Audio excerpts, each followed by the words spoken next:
राजस्थान से आए जी, 500 साढ़े 500 साल पहले। यहाँ यहिया बिलोच था एक, पहले यहिया नगर गांव था, ये मुसलमानों का गांव था। ये आया नगर तो अब रखा है। हमारे गुजर उन्होंने उससे खरीदा था गांव, ये 550 साल पहले की बात कर रहा हूँ।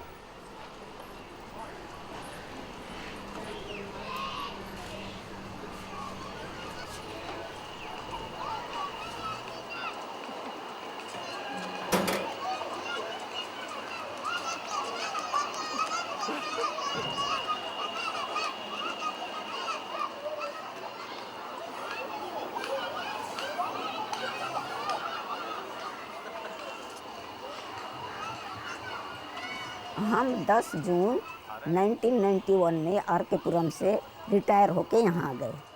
हमने कहीं और ट्राई किया था DDA वगैरह, वहाँ हमें धोखा खाना पड़ा। किस्त में हम लिए थे गाजियाबाद डेवलपमेंट अथॉरिटी, तो वो हम किस्त दो नहीं दे पाए।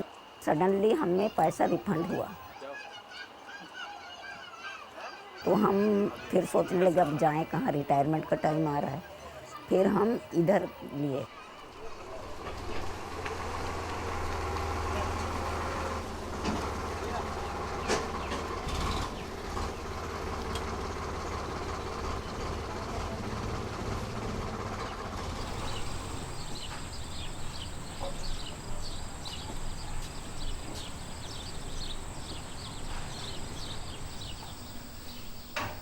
We were living for 30 years in a very nice flat in Defence Colony.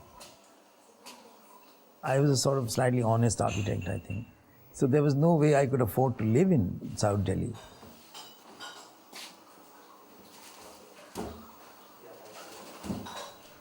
When we first came here and we looked at this place, it was quite singular because of its location, really. Geographically, it sits on the border between Delhi and Haryana. You couldn't see across this forest area, but today you can see all the skyscrapers of Gurgaon. And much of Ayanagar's land was in any case taken by the government many years ago. There's a huge Air Force station on most of Ayanagar, and on the other side we have a Home Ministry's several institutions of the Home Ministry. So what remains on which the people of Ayanagar are settled is actually a fraction of the land of Ayanagar originally. So we found when we first came here and we looked at this place, it was quite singular. On the edge, rather interesting topography, very little land left over for development, it appeared, and surrounded or on either side by large, very green campuses of the government, which are not likely to get overbuilt. So whatever overbuilding is happening will happen in Ayanagar itself. So this is the singularity.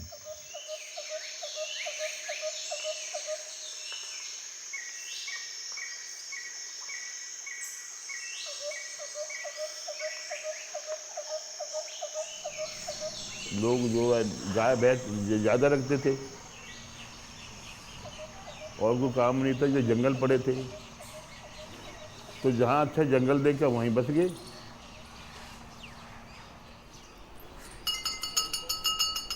जहाँ हम बैठे ये बनी थी, बनी थी, और ये जोड़ था, जोड़ का। तो ये जो बाबा आया, ये भी इसका भी इतिहास 500 साढ़े 500 साल पहले का है। वो भी यहाँ जिंदा समाया था,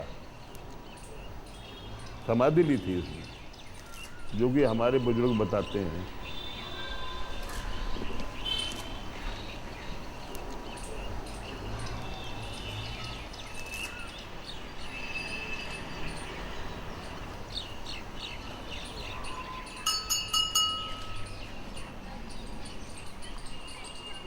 जितना उन्होंने काम किया ना सभी जानते हैं। बसा के कहाँ चले गए। इतनी भीड़ थी उसके डेथ में, कब्रस्तान में जगह नहीं थी पैर रखने के लिए। इतनी भीड़ थी, हिंदू क्या, ईसाई क्या, मुसलमान क्या, सारे आए थे। हमारे फैमिली पहले तो बिहार में थी, अब हो गया झारखंड। तो 55 में हम लोग दिल्ली आए और 55 से हम यही सेट हो गए, समझिए। हमारे बच्चे पैदा हो गए, ब्याह शादी हो गई, नौकरी हो गई। रिटायरमेंट के बाद मैं यहीं आ गया, हमारे छोटा सा कुड़िया बना के रह रहे हैं। ये हमारी बाइक हिस्ट्री है।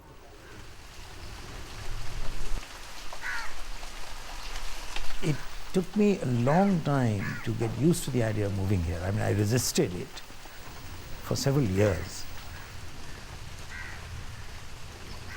Till my daughter mentioned to me, she said, well, you're an architect, so wouldn't you like to build your own house, you know?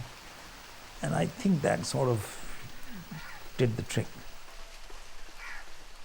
So location, physical feature, and price. The fact that within a limited budget, one could construct a home.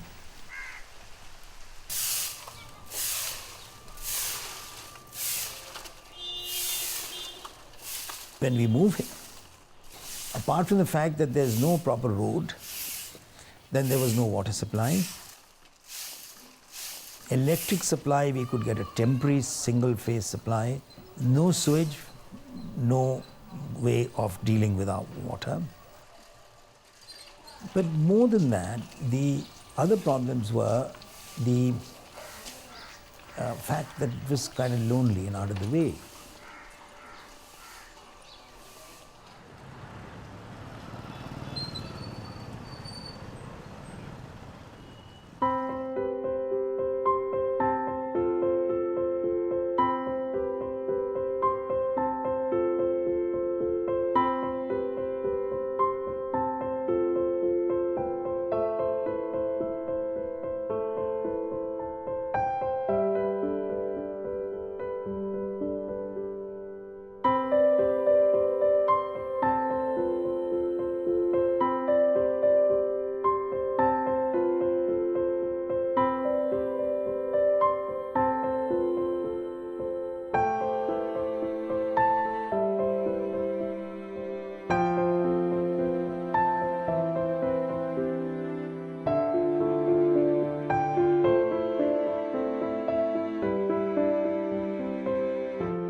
Nagar is also an example of the many, many unauthorized colonies of Delhi. In that sense, it's quite representative of the urbanization of Delhi. And it's not just Delhi. In fact, this is the way most cities grow.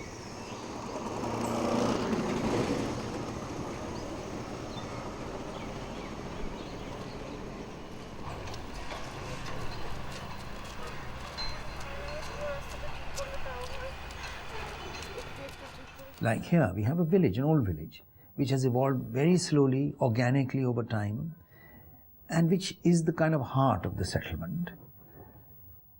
Then you have planned extensions, which, in the 20th century, there's been a lot of a centralized plan, top down, is put down, and people then come and occupy those. And then there is the third type, which happens in most cities, which is the spontaneous development, which is outside the planned development, outside the sanction of law. And I think the reality of our country and our people is the complex realities exist in these places, which are cities created by people themselves.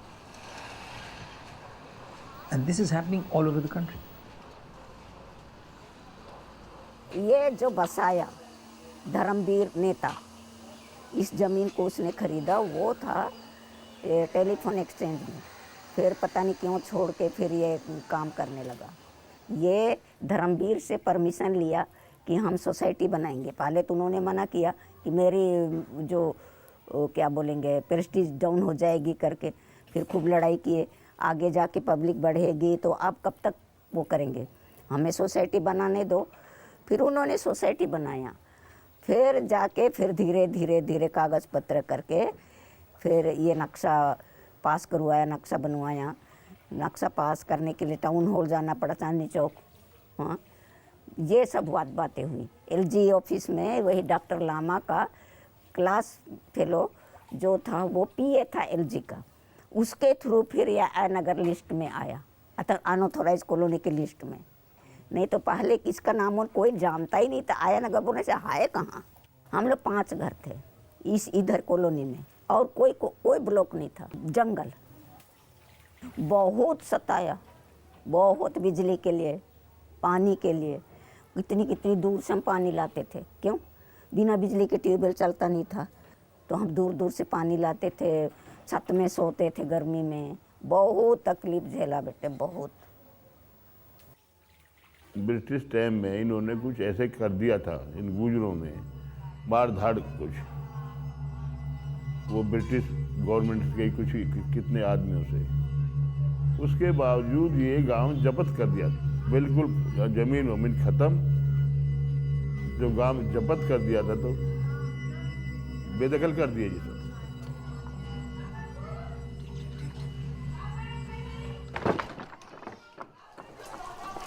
पहले हमारे जब हम पढ़े गए 80 घरों की बात लगती थी, सिर्फ सारे गांव में 80 घर थे। आज हजारों 1200 घर हो गए हैं। अब किसी के 4 बेटे हो गए, न्यारे हो गए, उनके बच्चे हो गए, बदलाव आता गया जी। बदलाव आ गया तो फिर आगे फैलता गया जी काम।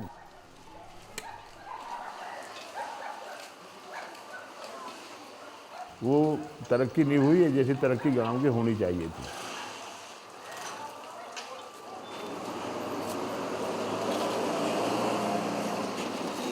एजुकेशन में फ़र्क पड़ा है। एजुकेशन में फ़र्क ऐसा पड़ा कि जब से ये लोग आगे हैं बाहर वाले भी, तो इनकी देखा देख लड़कियों को पढ़ाने लगे, लड़कियों को भी। अब ये सर्विस कर रहे हैं, जो आके नौकरी वाले प्लॉट लेके मकान बना रहे हैं और यहाँ अपना रह रहे हैं, तो हमारे लोगों में भावना बढ़ गई जी। अब वो एजुकेशन पढ़ाई ज़रूरी है।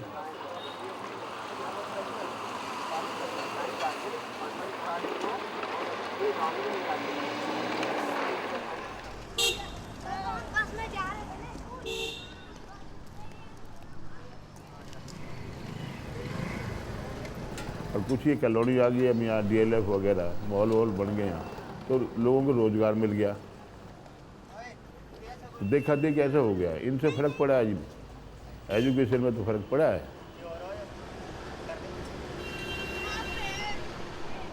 नुकसान भी हुआ है हमें, ये नहीं नुकसान इस वास्ते हुआ, अब यहाँ 20 धर्म के लोग आ गए, ईसाई भी आ गए, आदिवासी भी आ गए, बांग्लादेशी भी आ गए, अलग अलग एसोसिएशन बन गई उन लोगों की।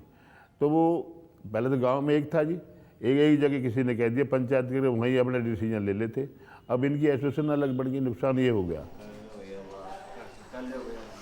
पहले पंचायत होती थी, पंचायत में जो एक उसने बुजुर्गों ने कह दी वो बात सबको मान होती थी। अब वो पंचायत होती भी है, करते भी हैं हम लोग, लेकिन उसकी इतनी महानता नहीं है जितनी पहले थी।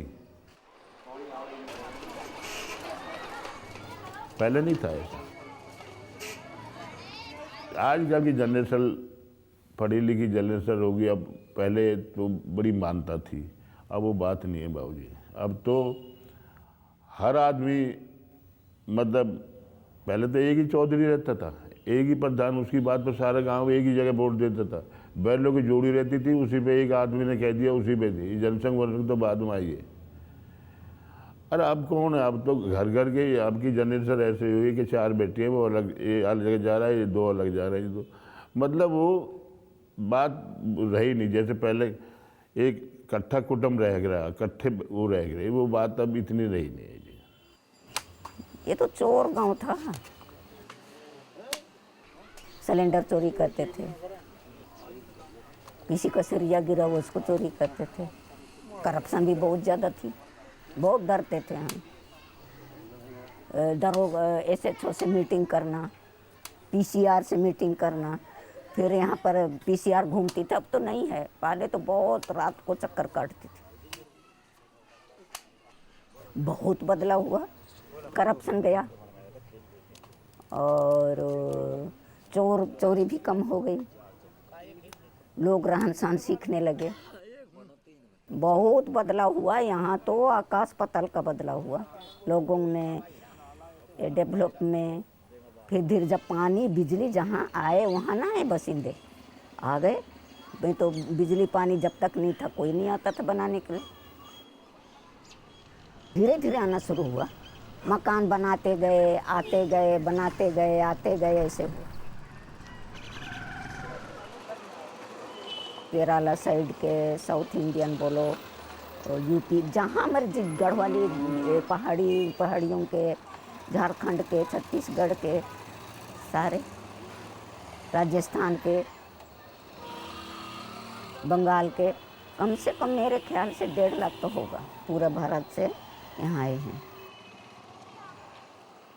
You can also see in Ayanagar the people who've come to settle here are from all over the country. So from that point of view, it is like a microcosm of the country. You could go out on the streets on a holiday especially, and you still see real people. You know, where I used to live, Defence Colony, for 3 decades, when you went out in the market, most of the people you saw looked like each other, you know, and most of them looked like they were out from pages of a magazine, you know, and it's kind of, you know, after a while one begins to think about this. But here, when you go out in the street, you will still see people who are, who still have their own identity. You can tell that these people are from, you know, Central India, these people are from South India, these people are from Uttaranchal, you know, and things like that. You can actually tell the color, the richness, the diversity of what everybody talks about on this subcontinent is evident on the streets of Ayanagar. So this is, in a sense, therefore, it's representative in many ways of what's going on in the country.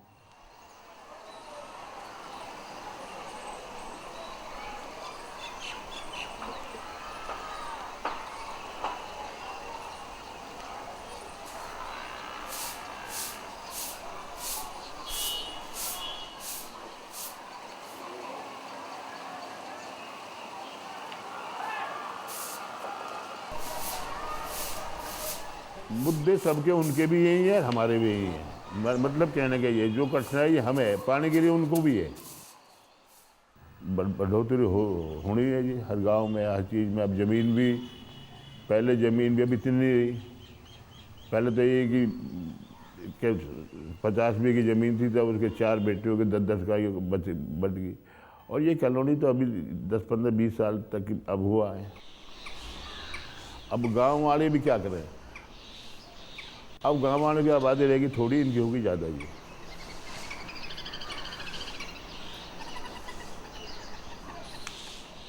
सबको तकलीफ है ना, गांव वालों को भी, colony वालों को भी। इस रोड में, मेन रोड में गांव वाले भी आते जाते हैं, उनकी भैंस गाय भी जाती है, तो उनको नहीं सूझता कि हम भी जाएं सरकार के पास कि इसको करो कुछ।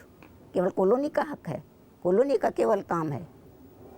बताइए, कॉलोनी ही वाले ही को तकलीफ है या सारों को तकलीफ है, ये बताइए। गाड़ी जा रही है, सब कुछ जा रहा है, कीचड़ है, अरे इतना पानी। जब बरसात थी आप आते तब पता चलता। तो सबको तकलीफ है ना, गांव वालों को भी, कॉलोनी वालों को भी। I thought that there would be also a problem with living amongst the very poor, living in a sort of slum. But there was actually great hope. There was a real democratic process at work. The colony, so-called, had been divided into blocks. Each block would elect office bearers to look after a kind of municipality of their own. I mean, here were people who were trying to improve their own habitat in a very democratic and open manner. So this was for me a very heartening thing.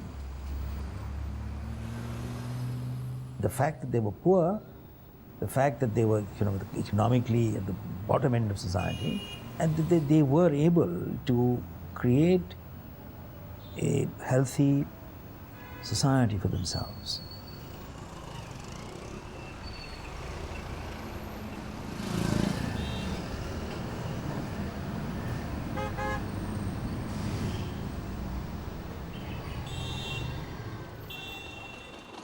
Over the next 2-3 years, as we tried to get government officials to come in, government departments to come and provide these things, we found that there were factions within the community who were pushing for one thing against another.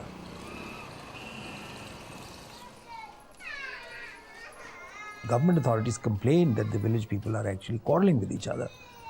So it's very difficult to get cooperation amongst large numbers of people, especially if you have a more free system, somebody's not giving orders.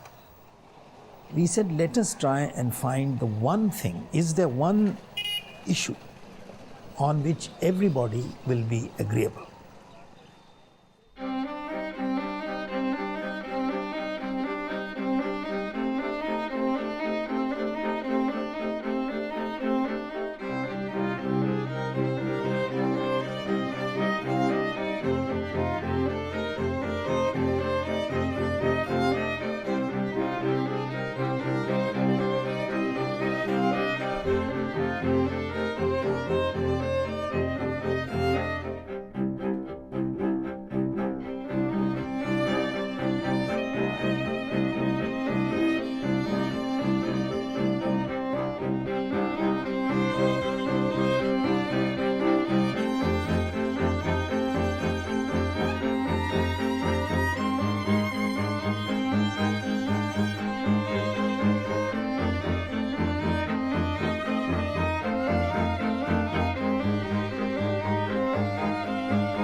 पहले इस जोड़ में इतना साफ पानी था, ये बहुत ज़्यादा।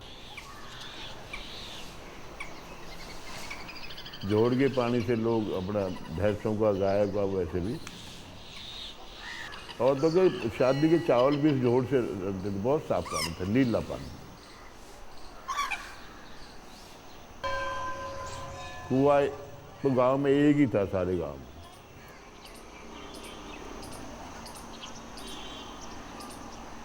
और जो ये जोड़ था, पहले ऐसा था, किसी की पंचायत में कोई ऐसा किसी की शादी वादी में 2 रुपये 1-2 रुपये इस जोड़ के नाम से अलग दे के रहे, धर्म पुण्य के नाम से।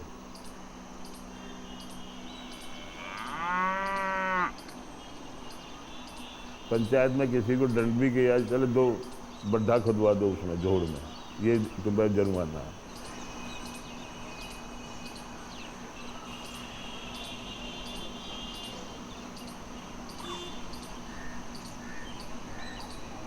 इस तरीके से ये करके जोड़ बनाया था। यानी पहले गांव में बड़ी अच्छी भाव थे, मान अब तो सब कुछ है, कुछ भी नहीं है। पहले तो कोई भी गांव में अतिथि भी आ जाता उसका भी सत्कार होता था। अब कोई पूछता ही नहीं जी अब कौन आ रहा है, कौन जा रहा है, कैसे। अब आप गांव के चौगर्द घूम लीजिए, ये जो फिरनी है गांव की 50 साल पहले की फिरनी है। अब ये क्या, कल सड़क बनाई है, नाल पानी की निकासी नहीं है, देखो पानी भरा पड़ा है वहाँ। इस मार्केट में, संडे मार्केट में अभी 15 दिन पहले सड़क बनाई है, आज वहाँ के निकलो भाई, इधर नाली का पानी की निकासी नहीं होगी तो क्या होगा उसमें, सड़क पे ही जाएगा पानी। तो 50 साल पहले की वो गांव की आबादी है, उसमें नाली बन रही है, ट्रैफिक इतना हो गया वो नाली टूट जाती है। तभी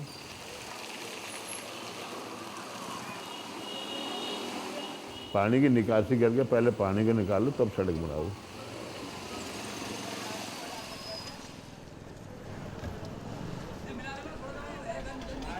The village headman thought that the one issue on which people would all agree is essential is what he called it, pani ki nikasi. I read it as drainage. So drainage became the key issue. So what we set up was a kind of 3-party exercise. One side the state, on the other side the people, and in between the technical experts. So Griha was to play the role of the technical experts. मेरा नाम रामचंद्र वर्मा है, मैं आया नगर के रहने वाला हूँ। By birth यहीं से है, 4 फादर्स हमारे यहीं रहते हैं और मैंने जन्म से ही देखा है और कोशिश भी की है कि किसी तरीके से यहाँ पर कुछ डेवलपमेंट हो, लेकिन सामाजिक कुरीतियाँ इतनी हैं कि उसमें हर जगह अड़ंगा होता है। आप कितनी भी कोशिश कर लो, कोई भी अच्छा काम करोगे आपके सामने बहुत सारे डिफ़िकल्टीज आएंगे। हमने बहुत कोशिश की है, बहुत कोशिश की थी शुरू से ही कि किस तरीके से कोई डेवलपमेंट हो। जैसे स्टार्टिंग में यहाँ पर कोई फैसिलिटी नहीं थी आयनगर में। जब हम ग्रोन अप हुए थे तो यहाँ पर बसेस की बहुत दिक्कत थी। हमने बसेस की बड़ी कोशिश की, बड़ी मुश्किल से हम सक्सेस हुए डीटीसी बस चलाने के लिए, जिसके लिए हमने बहुत ज़्यादा मेहनत की, लोगों से लड़ाइयाँ लड़ी, लोगों को काफ़ी अपने साथ लिया, लेकिन फिर भी और आसपास के लोगों को भी, कई गांवों के लोगों को भी साथ लिया, तब जाकर डीटीसी चालू हुई थी। उससे पहले क्या था कि जब हम लोग बाहर जाते थे 2-2 घंटे तक महरौली खड़े रहते थे, बसेज नहीं मिलती थी यहाँ के लिए। प्राइवेट ऑपरेटर्स थे, उनकी अपनी मोनोपोली थी, वो तब चलते थे जब उनकी पूरी सवारी होती थी, अदरवाइज़ तो वो नहीं चलते थे, मना कर देते थे, कहते जी नहीं जाएंगे, सवारी आने दो तब चलेंगे हम। तो बहुत सफ़र रहे यहाँ पर। और वैसे तो हम दिल्ली के रहने वाले थे, लेकिन हम दिल्ली से बिल्कुल एकदम से बहुत बहुत दूर थे। जस्ट लाइक समझो कि जैसे हम रांची से पल्ली तरफ किसी गांव में बैठे कोने में, इस तरह हम दिल्ली के अंदर रहते थे। यहाँ पर कुछ भी नहीं था, कोई सुनने वाला नहीं था, कोई कहने वाला नहीं था। जो भी था सब अपनी जीविका के चक्कर में यहाँ लोग रहते थे, क्योंकि इनकम सोर्सेज बहुत कम थे गाँव के अंदर। सिर्फ यही आदमी होता था कि भाई किस तरह अपनी इनकम करें और अपना जीवन व्यतीत करते रहेंगे। लेकिन जैसे जैसे लोग पढ़ के आगे को आए हैं, लोगों को समझ आई है, कोशिश की है, कोशिश करने के बाद इन्हें डेवलपमेंट हुई है स्टार्ट। जहाँ तक ये कॉलोनी का सवाल है, गांव के बाद कॉलोनी आ जाती है। जो पॉल्यूशन का स्टार्टिंग होता है वो कॉलोनी से होता है। जब तक गांव था तब तक कोई पॉल्यूशन नहीं था गांव के अंदर, क्योंकि लिमिटेड पब्लिक थी, लिमिटेड एरिया था, प्लस एग्रीकल्चर लैंड थी। जो भी वेस्टेज होती थी सब एक जगह डाली जाती थी, सारा उठाकर खेत में पहुँच जाता था वो।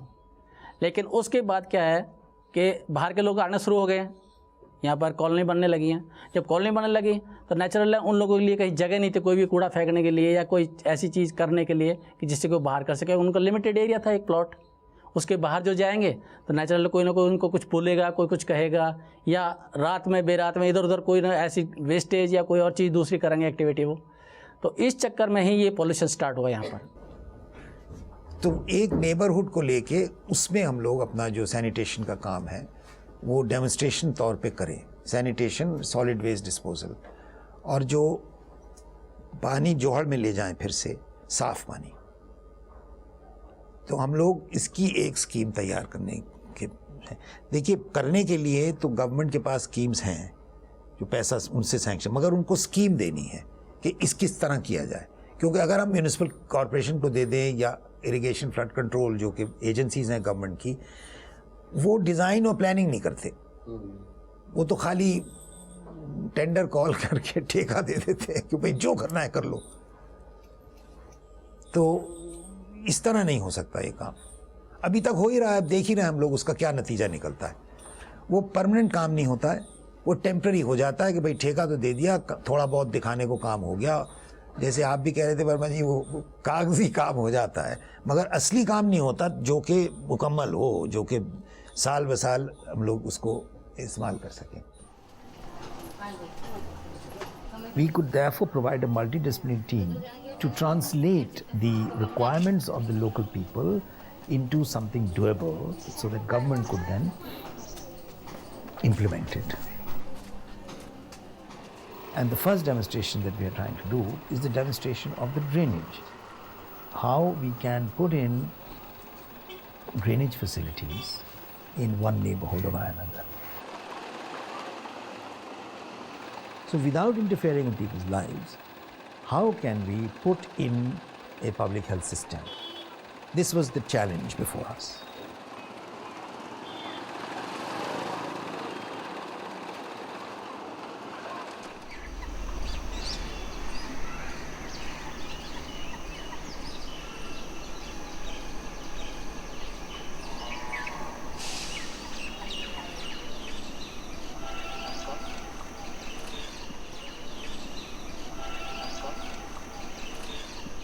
कई अनअप्रूव्ड कॉलोनी मेरे ख्याल से 600 तो हो गए बोल रहे हैं, हमारा रह गया।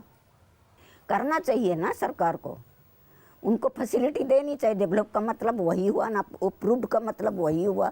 जो सरकारी कॉलोनियाँ हैं उनको वही फैसिलिटी इनका यहाँ भी मिले, वो कहाँ है? रोड नहीं बन पाया, हाँ, और पानी का निकास नहीं हुआ, सीवेज नहीं बन पाया। अनऑथराइज कॉलोनी का मतलब ये आबादी बढ़ गई, जो आबादी तो बढ़नी है जी, 50 साल तक आबादी। बाहर जो मकान जो हम अपनी ज़मीन में बना रहे हैं उसको भी अनऑथराइज 81 लगा दी, ग्राम सभा में बहस कर दी।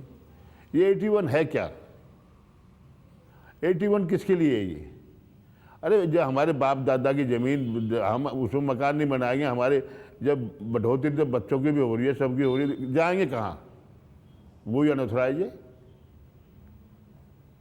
किराए के लिए, और गांव में कोई ज़मीन नहीं है हमारे पास, कुछ भी नहीं, किराए के लिए 4 मकान बना दिए, वही अनऑथराइज है। गांव में भाई गुजारा कैसे करे आदमी? जिस ज़मीन में 2 का मकान बना ली वो 81 लगा दी उसमें। ये 81 है क्या चीज़? दादा लाई हमारी ज़मीन, हमारे पुश्तैनी अपनी ज़मीन है, और उसको 81 लगा के गाँव से हम वेस्ट कर दिए, मकान नहीं बना सकते, उसमें कुछ नहीं कर सकते, हम जाएंगे कहाँ? अब ये तो तलवार लटकी हुई है। जो आदमी कई के लाख रुपए लगाकर मकान अपने वहाँ बनाता, डिमोलिशन कर देते हैं उसको।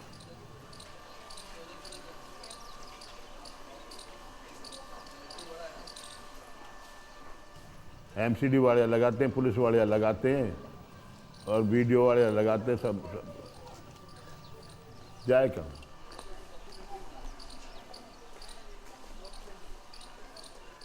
मगर जी आपने बैठा रखे, इनको सारा पता है। पटवारी का आपने बैठा रखा, गिरदार आपने बैठा रखा, SDM आपने, रिकॉर्ड सारा इनके पास है, एक इंच का रिकॉर्ड इनके पास है। अब कितनी हमारी ज़मीन है, कितनी हमारे में वो है, हमसे क्या पूछो? सारा रिकॉर्ड तो इनके पास है। इन्हें तो पैसा कमाने का ढंग बना रखा है, एक गरीब आदमी को तंग करने का ढंग है। इतना भ्रष्टाचार ने जड़ जमा चुका है, खत्म नहीं होगा इनसे ये।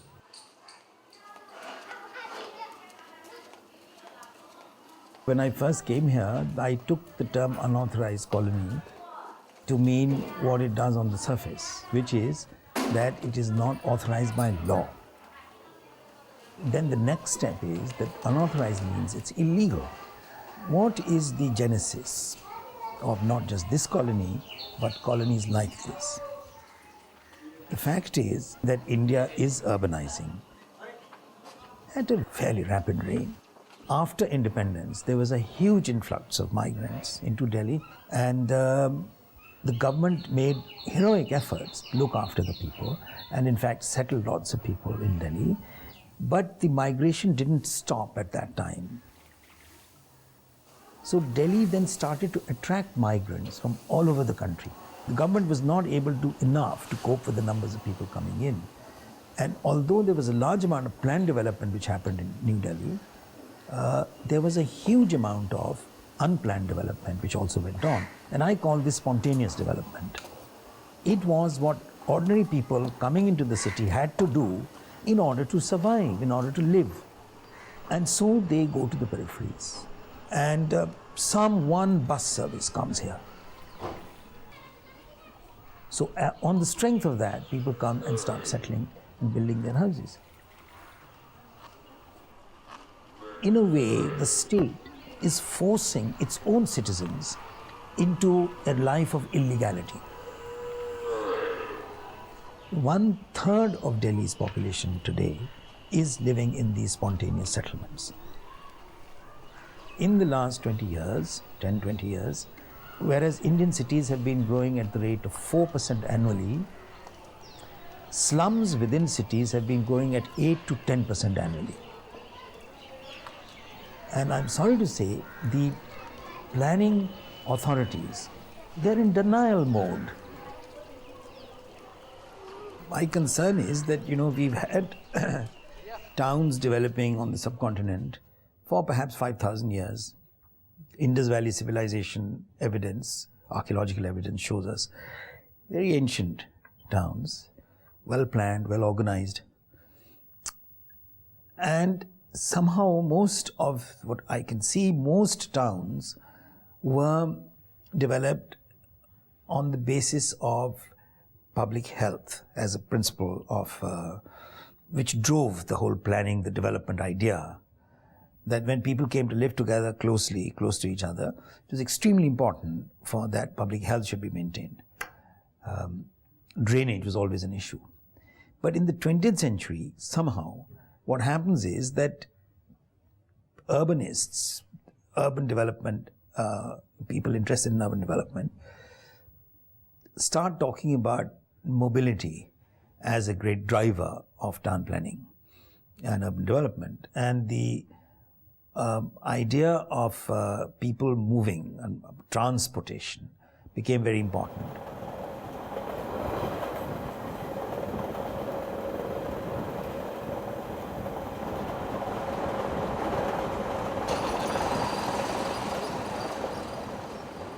लोग मेट्रो आ गया नगर में बस हो, वही उनके दिमाग में है।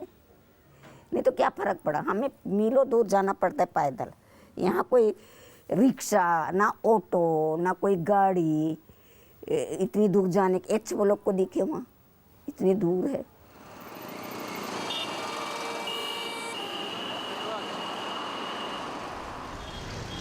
अर्जुनगढ़ को मतलब ही नहीं है बाबू यहाँ का। ये पहले ये स्टेशन वहाँ बन रहा था, अर्जुनगढ़ के बॉर्डर पे। वहाँ से इन्होंने एयरफोर्स वाले की सिक्योरिटी की वजह से उसको बदलाव कर दिया आयनगर की ज़मीन।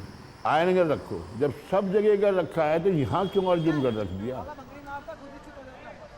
ये टोर नहीं है, सुल्तापुर है, उनकी जो गांव उनके साथ है।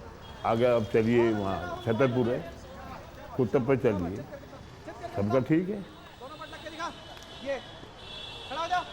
हमने इसका सीएम को भी लिखा लेटर, श्रीधरन को भी लिखा, कई लेटर लिख दिए, एसोसिएशन की तरफ से लिखा, कॉलोनी की तरफ से भी लिखा। अर्जुनगढ़ आयनगर की ज़मीन में हमारी में हमारी ज़मीन, अर्जुनगढ़ भी हमारी में बना और स्टेशन भी हमारे में बना, उसका अर्जुनगढ़ नाम क्यों है जी?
यही पोजीशन नहीं तो कोई भविष्य नहीं है जी।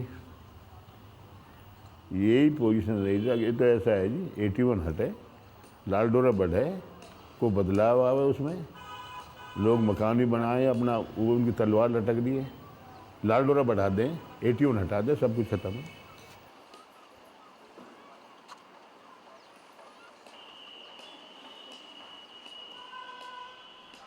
ब्लॉक के तो आपके अंकल शुरू में तो सारे तरफ के थे प्रेसिडेंट, बाद में संभाल नहीं पाऊंगा, इतने बढ़ गए लोग तो ब्लॉक बांट दिया।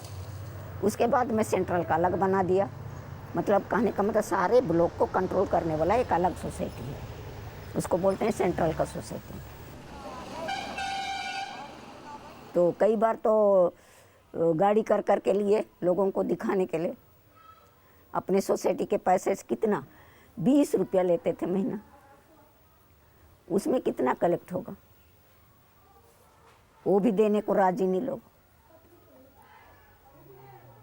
इधर उधर दौड़ने के लिए पैसा तो चाहिए, आप मक्खी बन के तो नहीं जाएंगे या कोई अपना साधन से तो नहीं जाएंगे, कुछ तो चाहिए।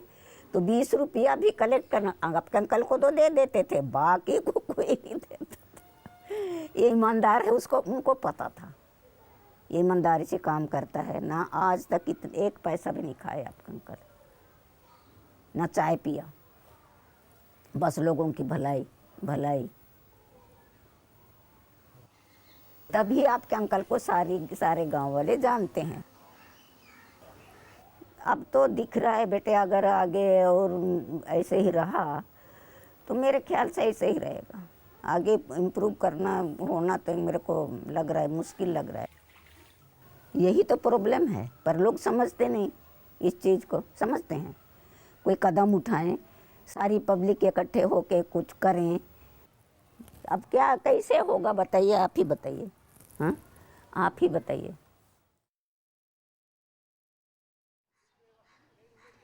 I mean, this has been a laboratory for me also, a laboratory of urban techniques, of how of actually studying how the process of urbanization takes place in our country. And I have got a first-hand view, not a ringside view, I'm within the ring. I've got a live research project in which I'm fully involved. The opportunities for making a habitat which is more in keeping with our indigenous requirements, that opportunity is very great here. Because it is still a open-ended situation, it has not been circumscribed by official and conventional planning norms. If one settlement can take care of its own environment and make a change for the better, why can't other settlements? I think what I'm really saying in Ayanagar, the hope is that since people could already make their own city in fairly satisfactory manner, if we were to apply the best technical expertise to this situation, we will improve what people have done 100%. And we can then come to a situation which will compete with the best that anybody is doing.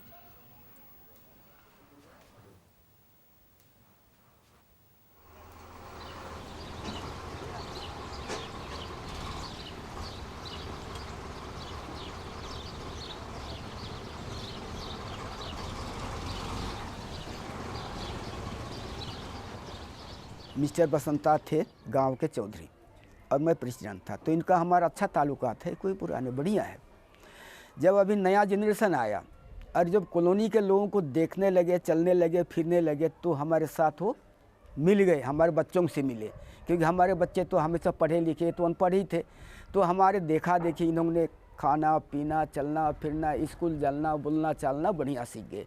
और अभी उनमें इतना तब्दीली आ गई कि गांव के कोई नहीं बोल सकते ये कॉलोनी का बढ़िया बच्चा है, इतना सुंदर हो गया। अभी हमें इनसे कोई प्रॉब्लम नहीं, क्योंकि यूथ लोग को समझ में आ गया कि पुराने समझ नहीं पाते थे, वो सोचते यार कॉलोनी आ गए, साला हमारे हिस्सा खाने के लिए आ गए, एंटी माइंडेड थी ना। लेकिन जो यूथ हैं अभी उन छोड़ना छोड़ दिए, हमारे साथ हैं, उन्होंने हमें पैसा दे के हमारी ज़मीन खरीदा है, तो ये हमारा यहाँ का हो गए, तो हमारा जुड़ गए।